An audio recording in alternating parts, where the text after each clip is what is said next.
Bonjour, public de la RTA, public du lancement de la RTA. Je m'appelle Danielle Le Saufarmeur et je suis directrice artistique du Théâtre La Catapulte. Et je suis infiniment enthousiaste de vous parler très brièvement de notre chantier autour du projet Shakespeare qui aura lieu en avril prochain, en 2019. Alors, pour ce projet, j'ai rassemblé un collectif d'auteurs, 4 auteurs de la région d'Ottawa-Gatineau, qui se penchent sur l'œuvre de Shakespeare. On a déjà eu 2 laboratoires et je vous dirais qu'on a 2 pistes d'exploration en ce moment. Une, c'est l'œuvre de Shakespeare en soi, les personnages qui nous touchent, qu'est-ce qui vient nous chercher encore aujourd'hui dans l'œuvre de Shakespeare, comme tout le monde d'ailleurs. En passant, on s'intéresse particulièrement à ces petits personnages secondaires qui ont l'air de ne pas valoir grand-chose dans l'œuvre, mais on se dit qu'est-ce qu'ils mangent en hiver.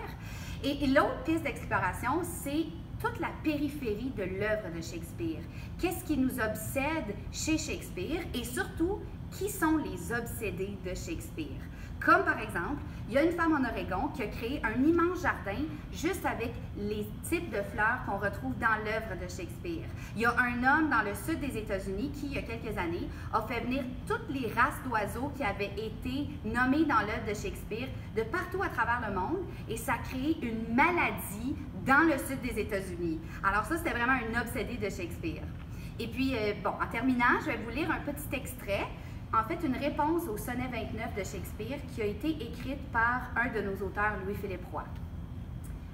C'est vrai, je suis jaloux. Il m'arrive d'être jaloux de ce que l'autre gagne, de ce que l'autre a, de ce que l'autre aura. C'est vrai, j'envie. Il m'arrive bien souvent d'envier ce que l'autre porte, ce que l'autre a l'air, ce que l'autre fait paraître qu'il y aura.